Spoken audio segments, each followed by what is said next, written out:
బాగున్నారు మీరందరూ?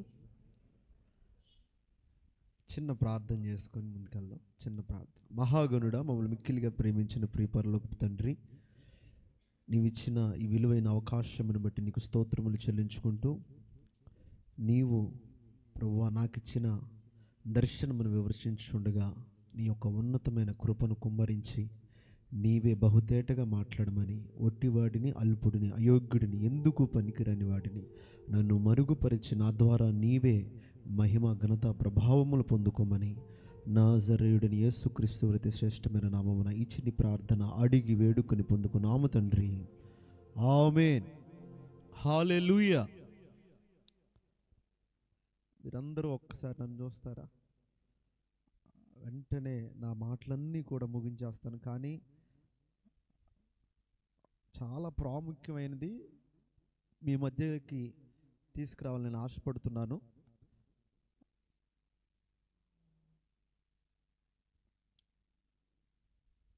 హల్లెలూయా, హల్లెలూయా.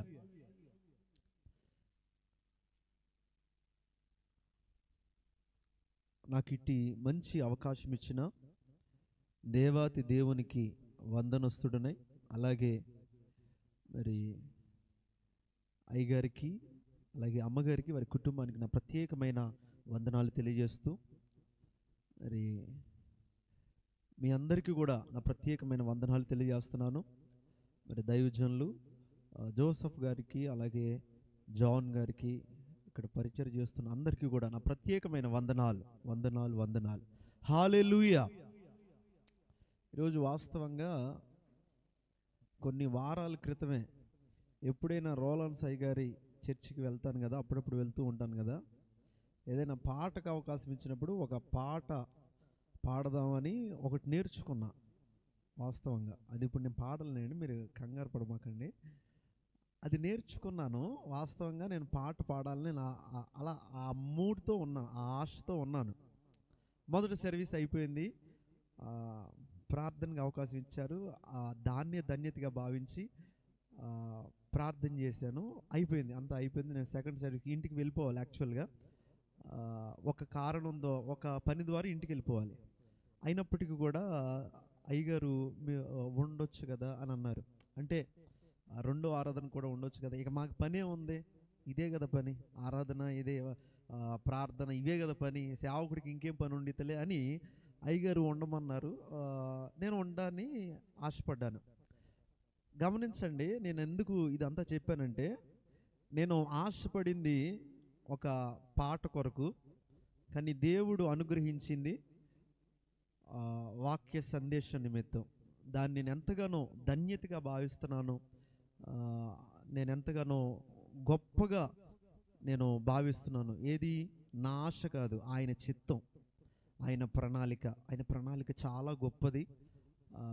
ఆ గొప్ప ప్రణాళికలో చాలా తేలికగా, చాలా సులువుగా ఇక్కడ దేవుడు నన్ను నిలబెట్టలేదు. అలా అని నేను వెనకాల బోలెడంత కష్టం చేశాను, అది చేశాను, ఇది చేశాను అని కూడా అనట్లా. కానీ ఒక ప్రణాళిక ఉంటుంది. ఇప్పుడు దైవజనుడిగా అయ్యగారు ఇంత రావడానికి గల ఒక ప్రణాళిక ఉంటుంది, దేవుని ప్రణాళిక. మనందరి జీవితంలో కూడా ఒక ప్రణాళిక ఉంటుంది. సో ఇప్పుడు నాకు అర్థమవుతున్న కొన్ని ప్రణాళికలు అయిపోయిన తర్వాత కానీ అర్థం కావు. సేవకుని జీవితంలో అయిపోయిన తర్వాత అవుతూ ఉంటుంది, ప్రారంభంలో అర్థం కాదు, మధ్యలోకి లేదంటే ఆఖరికి వచ్చేసరికి అర్థమవుతూ ఉంటుంది. నాకు కూడా ఆఖరికి వచ్చిన తర్వాత అర్థమైంది. ఏం అర్థమైంది అని అంటే, నేను ఫస్ట్ సర్వీస్లో ఆరాధనల్ని చేస్తూ ఉన్నారు, ఆరాధన చేస్తున్నారు, ఆరాధన కూడా కాదు, ప్రేయర్ చేస్తున్నారు, కళ్ళు మూసుకున్నాను. కొద్దిపాటి 1 నిమిషం 2 నిమిషాల్లో దేవుడు నా మనస్సులోకి ఒక పిక్చర్ ఓరియంటెడ్గా ఒకటి చూపిస్తున్నాడు, దాన్ని మీ అందరి ముందు పెట్టడానికే దేవుడు నాకు ఈ విలువైన అవకాశం ఇచ్చాడేమో అని నేను అనుకుంటున్నాను, నేను భావిస్తున్నాను. ఏంటి ఆ పిక్చర్ మోడ్గా ఉన్న, ఆ పిక్చర్ ఓరియంటెడ్గా ఏం నాకు దేవుడు చూపించాడు అని అంటే, ప్రార్థన చేస్తున్నప్పుడు ఒక ఇల్లు ఉంది, ఒక స్థలంలో ఆ ఇల్లు, ఆ గృహం నిర్మించబడింది. కానీ దానికి పునాది లేదు, దానికి పునాది లేదు. అది మధ్యలోకి లేదు, ఆ గ్రౌండ్లో అది మధ్యలోకి లేదు. అది ఒక వైపుకు ఉంది, ఓ పక్కకు ఉంది, ఓ పక్కకి. అంటే ఇప్పుడు చాలా ఇళ్ళు కన్స్ట్రక్ట్ చేయడం మనం చూస్తూనే ఉంటాం. దానికంటూ స్టార్టింగ్ ఫండమెంటల్గా ఒక పునాది బేస్మెంట్ వేస్తారు. అది చూడడానికి చక్కగా చాలా బాగుంటుంది. కానీ నేను చూసిన ఇల్లు మాత్రం, అంటే ఇందాక నేను నా కళ్ళ ముందు నేను చూసిన ఇల్లు మాత్రం అది ఓ పక్కకు ఉంది, దానికి బేస్మెంట్ లేదు. ఈ ఇల్లు ఎందుకు ఇలా ఉంది అని అనేంత స్థాయిలో ఆ ఇల్లు ఉంది. హల్లెలూయా, హల్లెలూయా. అలా వచ్చింది అంతే. ఇప్పుడు దానిని నేను వివరించి, ఇప్పుడు అయ్యగారు ఇప్పుడే చెప్పారు కొన్ని మాటలు మీరు మాట్లాడదురు కానీ అని, సర్వీస్ అయిపోయిందో చెప్పారు. అప్పుడు నేను ఆలోచించా, ఈ దర్శనం ఎందుకు ఇచ్చావు ప్రభువా? ఒకవేళ ప్రజలకి ఏమన్నా మాట్లాడమని నువ్వు నాకేమన్నా చెబుతున్నావా అని నా మనసులో నేను ప్రశ్నించుకుంటూ ఉన్నప్పుడు కొన్ని సంగతులు దేవుడు నా మధ్యలో ప్రేరేపించాడు. ఆ సంగతులు చెప్పేసి నేను సెలవు తీసుకుంటా. ఆ సంగతులు పెద్ద లాంగ్ లాస్టింగ్ ఏం కావు, కానీ చాలా ఉపయోగపడే మాటలు. ఆ మాటలు చూద్దాం. లూకాసు వార్త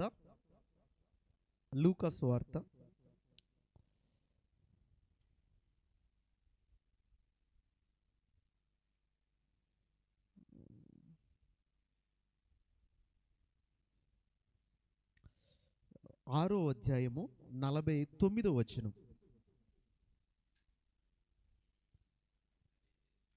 అయితే నా మాటలు వినియు చేయని వాడు పునాది వేయక నేల మీద ఇల్లు కట్టిన వానిని పోలియుండును. ప్రవాహము దాని మీద ఒడిగా కొట్టగానే అది కూలిపడెను, ఆ ఇంటి పాటు గొప్పదని చెప్పాను. హల్లెలూయా. గమనించండి ప్రియులారా, ఇది అందరికీ కావలసిన ఒక మంచి సందేశంగా నేను భావిస్తున్నాను. ఎందుకంటే ఇది నేను ఇంటి దగ్గర ప్రిపేర్ అయ్యి, లేదంటే ఒక వెల్ ప్రీ ప్లాన్డ్గా రాలేదు. ఇది దేవుని యొక్క మహా ఉన్నతమైన కృపను బట్టి మీరందరూ కూడా పాటలు పాడుతున్నప్పుడు, దేవుని స్తుతిస్తున్నప్పుడు, నేను దేవుణ్ణి అడిగినప్పుడు దేవుడు చూపించిన ఒక మంచి విలువైన వాక్యం. హల్లెలూయా. ఇప్పుడు ఈ వాక్యం నేను చెబుతున్నాను అంటే ఇల్లు గురించి నేను చెప్తున్నాను, పునాది లేదంటున్నారు అంటే ఈ సంఘానికి ఒకవేళ బేస్మెంట్ లేదు అని నేను అంటున్నానేమో అని మీరు అనుకుంటారు. రిఫరెన్స్ చూపించగానే చాలామంది అనుభవజ్ఞులు, చాలామంది ఆత్మీయంగా కొంచెం ఎదిగిన వారు కానీ, లేదంటే ఆత్మీయ వయసు ఎక్కువ ఉన్నవారు కానీ ఒకేసారి ఒక నిర్ణయం తీసుకుంటారు. ఈ సేవకులు ఈ వాక్యం గురించి చెప్పేస్తున్నారు, ఈ మాటను పట్టుకున్నారంటే దీని ద్వారా మొత్తం వచ్చేస్తుంది, సో పునాది లేదంటున్నారు. ఇలా రకరకాలుగా ఆలోచించే మనస్తత్వాలు కొన్నిసార్లు మన మదిలో మెదులుతూ ఉంటాయి. కానీ గమనించండి ప్రియులారా, ఎప్పుడు కూడా వాక్యం వినేటప్పుడు ఆ వాక్యము ఏ మాటలు మాట్లాడుతున్నారు, నాతో ఏం మాట్లాడుతున్నారు, నేనేమన్నా సరి చేసుకోవాలా, లేదంటే నేనేమన్నా ఇంకా దేవుణ్ణి పెనవేయబడాలా అనే ఒక ఉన్నతమైన ఆతృతతో మనం నింపబడితే దేవుడు మనతో తప్పకుండా మాట్లాడతాడు. హల్లెలూయా. ఇక్కడ గమనించండి ప్రియులారా, ప్రతి ఒక్కరికి ఒక ఇల్లు, ప్రతి ఒక్కరికి ఒక ఇల్లు. ఏంటా ఇల్లు? మనం ఉండే ఇల్లా? ఖచ్చితంగా కాదు. గమనించండి ప్రియులారా, దేవుని యొక్క ఔన్నత్వం గురించి చెప్పేంత కానీ, లేదంటే పూర్తిగా వివరించేంత అర్హత కానీ, క్యాపబిలిటీ కానీ నాకు లేకపోయినప్పటికీ కూడా ప్రయత్నం చేస్తున్నాను. గమనించండి ప్రియులారా, మన ఆత్మీయ జీవితం, మన స్పిరిచువల్ లైఫ్ ఎలా ఉండాలి అనేది ప్రజలందరికీ కావాల్సిన ఒక ఉన్నతమైన సందేశం. గమనించండి ప్రియులారా, మన ఆత్మీయ ఇల్లు ఒకవేళ ఇంప్రాపర్గా ఉంటే మన ఫినాన్షియల్గా మనం ఎంత డెవలప్ అవుతున్నప్పటికీ కూడా మనకేమన్నా హ్యాపీనెస్గా ఉండిద్దా? మనం ఏమన్నా సంతోషంగా ఉండగలమా? ఏ సమస్యలు లేవండి, చక్కగా ఇల్లు కట్టుకొని చక్కగా ఉన్నారు, కానీ మీ ఆత్మీయ స్థితి సరైన విధానంగా లేదు. గమనించండి, ఆ కలలో ప్రహరీ గోడలు కూడా లేవు. అంటే నేను చూస్తున్న దగ్గర వాల్, ఫెన్సింగ్ వాల్ ఉంటుంది కదా, ప్రహరీ గోడలు, ఆ ప్రహరీ గోడలు కూడా లేవు. ఎందుకంటే అది ఓపెన్ కాదు, ఓపెన్ స్థలం. అంటే నేను ఎందుకు చెప్తున్నానంటే మీకు చాలా బాగా అర్థం కావాలని చెప్తున్నాను. అంటే ఇది నా కల్పితం, కానీ అంటే నాకెందుకంటే కల్పితం చేయాల్సిన నెసెసిటీ లేదు కదా. ఇప్పుడు వాక్యం చెప్పమన్నారు, ఏదో ఒక మాట వివరించి అక్కడ కూర్చుంటే అంటే నా పాత్ర నేను పోషించినట్టు అయిపోతుంది కదా. కానీ అయినప్పటికీ కూడా నేను ఎందుకు అది చెప్తున్నానంటే మీరు చాలా సీరియస్గా తీసుకుంటారని. హల్లెలూయా. మీరు డల్గా ఉన్న వాళ్ళందరూ దేవునికి స్తోత్రం చెప్పండి. అబ్బా, వాక్యంలో ఆనందిస్తున్న వాళ్ళందరూ దేవునికి స్తోత్రం చెప్పండి. హల్లెలూయా. ఇప్పుడు గమనించండి ప్రియులారా, ఆ ఇల్లు మన ఆత్మీయ జీవితం ఒకవేళ ఇంప్రాపర్గా ఉంటే, ఒకవేళ బాగోకపోతే, మన ఫినాన్షియల్ స్టేటస్ కానీ, మనం కలిగి ఉన్న ఫ్రెండ్లీ ఎన్విరాన్మెంట్ కానీ, లేదంటే మన కలిగి ఉన్న ఫ్యామిలీ ఎన్విరాన్మెంట్ కానీ, ఇవన్నీ బాగున్నప్పటికీ కూడా మనకేమన్నా యూజ్ ఉండిద్దా? మనం ఏమన్నా హ్యాపీనెస్ని గెయిన్ చేసుకోగలమా లేదా? అస్సలు లేదు కదండి. గమనించండి ప్రియులారా, ఈరోజు ధనం ఉండొచ్చు, ఈరోజు మనకి చాలా పేరు ప్రఖ్యాతలు ఉండొచ్చు, కానీ మన ఆత్మీయ జీవితం ఎవరు కూడా కూల్చలేనంత స్థాయిలో స్థిరముగా ఉండే విధంగా మనం అనుదినము మనల్ని మనం పరీక్షించుకుంటూ, అనుదినము దాని కొరకు ఒక గురి పెట్టుకొని, ఏం పెట్టుకోవాలి? ఒక గురి పెట్టుకోవాలి. గమనించండి ప్రియులారా, మనం నడిచే నడక గమ్యం గురి ఉంటేనే ఆ నడకకి ఒక అర్థం ఉంటుంది. ఆ నడక అయిపోయిన తర్వాత డెస్టినేషన్కి మనం చేరతాం. Hallelujah. If in case without you have any goal, అంటే అసలు మీకు ఎలాంటి గురి లేకుండా మీరు నడుస్తూ ఉన్నట్లయితే ఆ నడకకి సరైన ప్రయోజనం దొరకదు, ఆ నడకకి సరైన ప్రతిఫలం దొరకదు. ఆ నడక ఎలా వెళ్ళాలో అసలుకి ఎవ్వరికి అర్థం కాని పరిస్థితి. హల్లెలూయా. గమనించండి ప్రియులారా, గూగుల్ మ్యాప్ ఆన్ చేయండి, డెస్టినేషన్ లేకోకుండా అది వర్క్ అవుతుందా? గమనించండి ప్రియులారా, గూగుల్ మ్యాపే వర్క్ అవ్వదు, కానీ మనుషులు దేవుని చేత నిర్మించబడిన వాళ్ళం, కానీ మనం మాత్రం వర్క్ అవుతున్నాం. ఇది ఎలా సాధ్యం? గమనించండి ప్రియులారా, మనకి ఏంటో ఒక గురి ఉండాలి. ఆ గురి వెనకాల మనం పరిగెడుతూ ఉండాలి. ఏంటా గురి? మన ఆత్మీయ స్థితి ఎవ్వరు కూడా కోల్చలేనంత స్థాయిలో స్థిరముగా, బలముగా, రాక్ సాలిడ్గా ఉండాలి. హల్లెలూయా. గమనించండి ప్రియులారా, ఈరోజు అపవాదిగాడు ఒక కష్టం రాగానే ఆ ఆత్మీయ జీవితాన్ని కూలిపోయేంత బలహీనంగా ఉంటే ఎలా? ఈరోజు ఒక విపత్తు రాగానే ఆ ఆత్మీయ స్థితి, ఆ ఇల్లు కూలిపోయే విధంగా ఉంటే ఎలా? హల్లెలూయా. ఈరోజు ఒక అప్పుల బాధలు మీద పడిపోయినప్పటికీ కూడా మన ఆత్మీయ స్థితి కూలిపోతే ఎలా? విరిగిపోతే ఎలా? గమనించండి ప్రియులారా, ఎన్ని ఇబ్బందులున్నా, ఎన్ని కష్టాలున్నా నా దేవుడు నీకు చెయ్యిని పట్టుకొని లేవనెత్తగలిగిన సమర్థుడు కదా. అవునా కదా? నమ్మిన వాళ్ళందరూ దేవునికి స్తోత్రం చెప్పండి. హల్లెలూయా.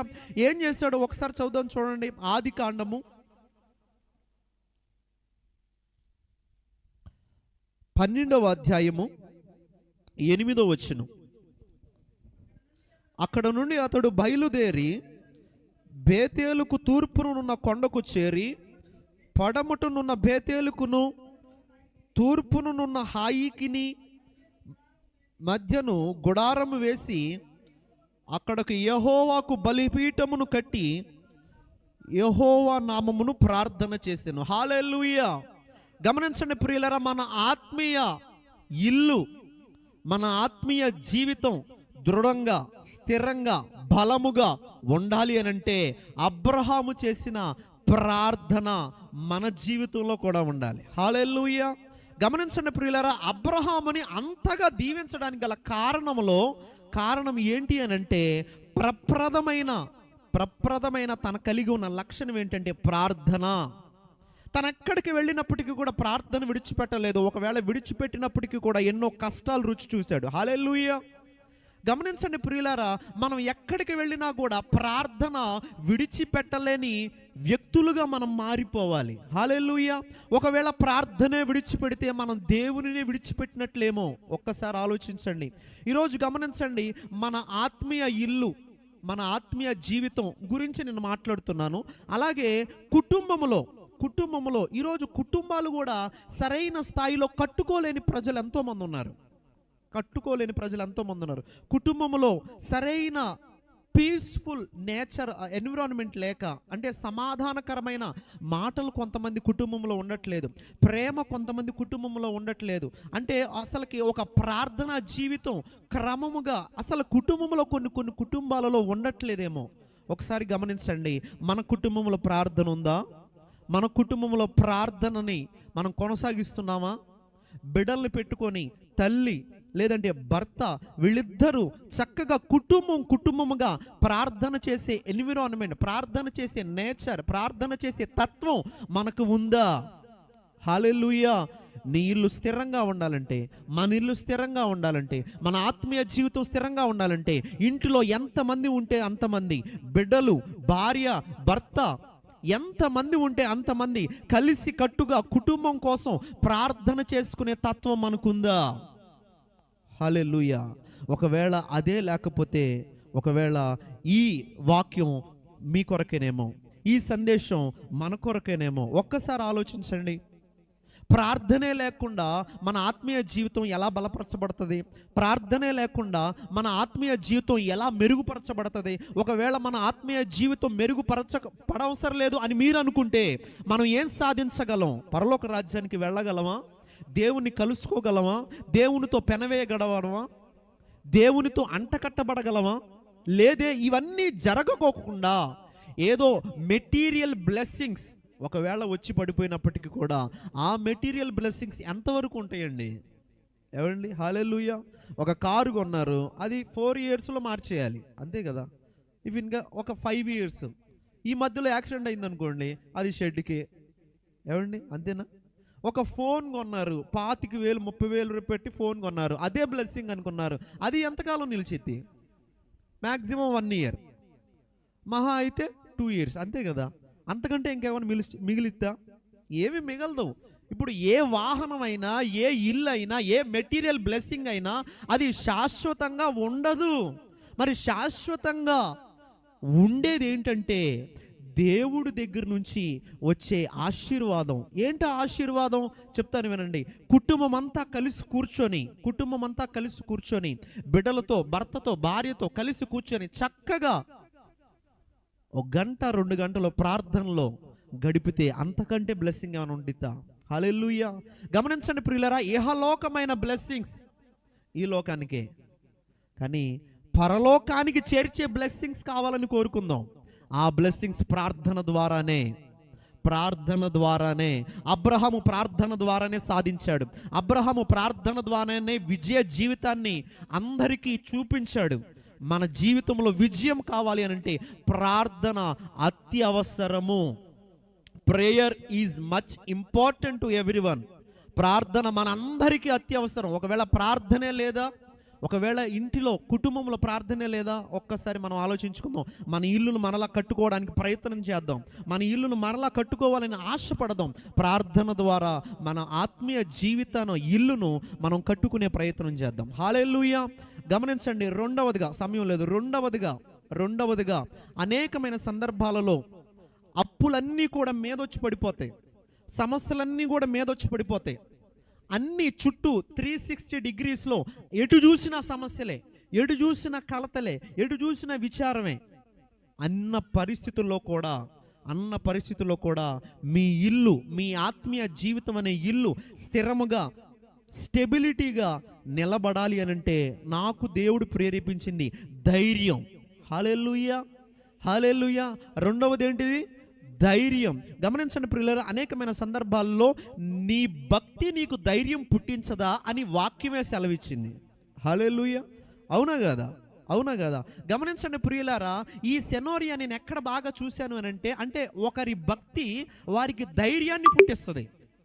వారు చేసిన ఆరాధన, వారు చదివిన వాక్యం, వారు చేసిన ప్రార్థన, వారు చేసిన మంచి కార్యాలు వారికి ధైర్యాన్ని పుట్టిస్తుంది. హల్లెలూయా. గమనించండి, ఈ సెనోరియా నేను ఎక్కడ క్యాప్చర్ చేశానంటే, ఎక్కడ రికగ్నైజ్ చేశానంటే, ఒక ప్రార్థనలో రికగ్నైజ్ చేశా. బైబిల్లోనే ఒక ప్రార్థన ఉంది, ఆ ప్రార్థనలో చాలా బలమైన ధైర్యం ఉంది. ఆ ప్రార్థనలో చాలా సాలిడ్గా ఉంది. ఆ ప్రార్థన చూసి నేను చాలా ఆశ్చర్యపోయా. ఏంటి ఆ ప్రార్థన? గమనించండి. యెషయా గ్రంథం, యెషయా 38 3వ వచనం.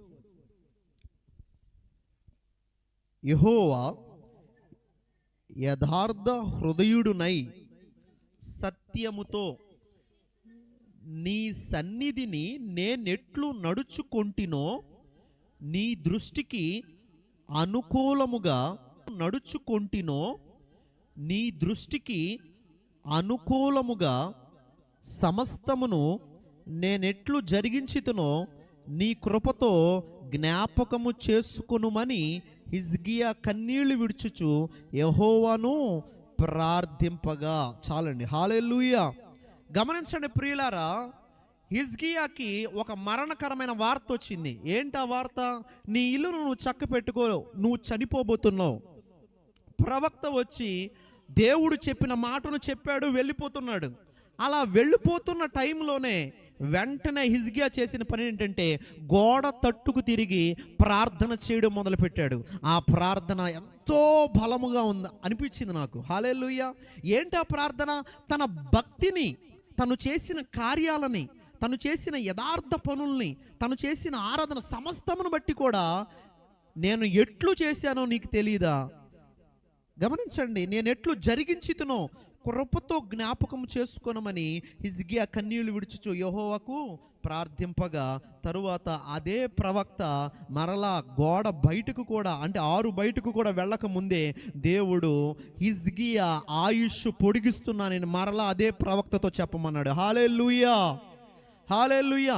గమనించండి ప్రియులారా, హిజ్కియా ఇక్కడ చేసింది ప్రార్థనే, కానీ ఎలాంటి ప్రార్థన? ధైర్యంతో చేసిన ప్రార్థన. తన భక్తిని, తను చేసిన కార్యాలను బట్టి తనకు ధైర్యం ఉంది. గమనించండి ప్రియులారా, ఈరోజు దేవుడే మాట్లాడుతున్నాడు. మనందరికీ కూడా ధైర్యం ఉండాలి. ఏముండాలి? ధైర్యం ఉండాలి. కాపాడువాడు మన దేవుడు మనకుండగా మనకేంటండి దిగులు? కార్యం చేసే దేవుడు మనతోడు ఉండగా మనకేంటండి చింత? గమనించండి ప్రియులారా, ఈరోజు అనేకమైన మొండి సమస్యలు తీరిపోవట్లేదండి అని నువ్వు ధైర్యాన్ని కోల్పోతే నా దేవుడు నీకు సహాయంగా ఉంటున్నాడు అని చెప్పడంలో నాకు ఏ సందేహం లేదు. గమనించండి, మన ఆత్మీయ జీవితం, ఇల్లు స్థిరముగా ఉండాలంటే మనకు కావాల్సింది ధైర్యం. బోలెడంత ధైర్యం కావాలి. కొన్నిసార్లు సేవ జీవితంలో కూడా ధైర్యం బలహీనం అయిపోతూ ఉంటుంది. ఏం చేయాలో అర్థం కాని పరిస్థితి. కానీ అయినప్పటికీ కూడా దేవుని వాక్కు సేవకుని ఎలా అయితే బలపరుస్తుందో, అదే దేవుని వాక్యం మీ అందరినీ కూడా బలపరచాలని దేవుడు మీ అందరితో మాట్లాడుతున్నాడు. ధైర్యం తెచ్చుకోండి, నిబ్బరముగా ఉండండి. దేవుడు ఆశ్చర్యమైన కార్యాలు చేయడానికి బహు సిద్ధముగా ఉన్నాడు. మీ పట్ల ఆశ్చర్యమైన కార్యాలు చేయడానికి బహు సిద్ధముగా ఉన్నాడు. మీ ఇళ్లను స్థిరపరచడానికి దేవుడు సిద్ధంగా ఉన్నాడు. ఆత్మీయ జీవితాన్ని కట్టడానికి దేవుడు సిద్ధంగా ఉన్నాడు. మీ అందరి సమస్యల నుంచి మిమ్మల్ని విడిపించడానికి నా దేవుడు బహు సిద్ధముగా ఉన్నాడు. హల్లెలూయా. గమనించండి, మనం అలా ధైర్యముగా ఉండాలంటే మన నడత, మన చూపు, మనం చేసే కార్యాలు, మన మందిరంలో, దేవుని సన్నిధిలో ఎలా నడుచుకున్నాం, ఆరాధన, వాక్యము, ప్రార్థన, వీటన్నిటితో మన ఆత్మీయ జీవితాన్ని బలపరుచుకుంటూ ఒక ధైర్యం కలిగిన ప్రార్థన చేద్దాం. హల్లెలూయా. గమనించండి, మూడవదిగా నాకు అనిపించే, దేవుడు ప్రేరేపించింది ఏంటంటే, మూడవదిగా ప్రేమ. హల్లెలూయా. హల్లెలూయా. గమనించండి ప్రియులారా, నిన్ను వలె నీ పొరుగు వారిని తప్పకుండా ప్రేమించమన్నాడు. ఈరోజు గమనించండి ప్రియులారా, కొన్ని ఆత్మీయ జీవితాల్లో ప్రేమ కరువైపోతుంది. ప్రేమగా మాట్లాడే తత్వం కరువైపోతుంది. కాబట్టి గమనించండి, ప్రేమతో మనం నింపబడి ధైర్యంగా మనం ఉంటూ ప్రార్థనాపూర్వకంగా మన ఇళ్ళను, మన ఆత్మీయ జీవితాన్ని మనం కట్టుకుందాం. కుటుంబంలో ప్రయోగించాల్సింది ప్రేమ అనే అస్త్రం. హల్లెలూయా. గమనించండి ప్రియులారా, భర్త మారట్లేదా? ప్రేమ అనే వస్త్రాన్ని వాడండి. భార్య మారట్లేదా? ప్రేమ అనే అస్త్రాన్ని వాడదాం. హల్లెలూయా. గమనించండి ప్రియులారా, ప్రేమతో జయించిన దాఖలాలు ఎన్నో ఉన్నాయి. హల్లెలూయా.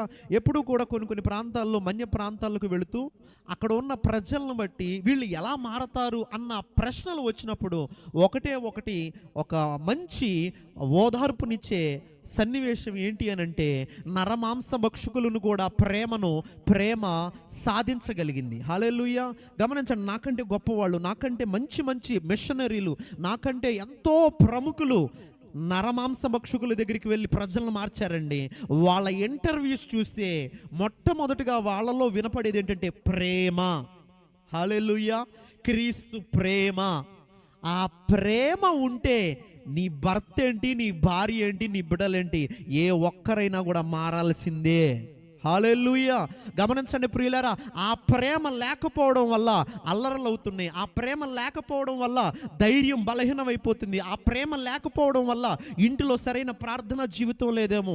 ఆ ప్రేమ లేకపోవడం వల్ల నీ మాటకు అసలు విలువ ఇవ్వట్లేదేమో. ఆ ప్రేమ లేకపోవడం వల్ల ఓదార్చుకోలేకపోతున్నారు, సహించుకోలేకపోతున్నారు, దోషములను కూడా కప్పలేకపోతున్నారు. హల్లెలూయా.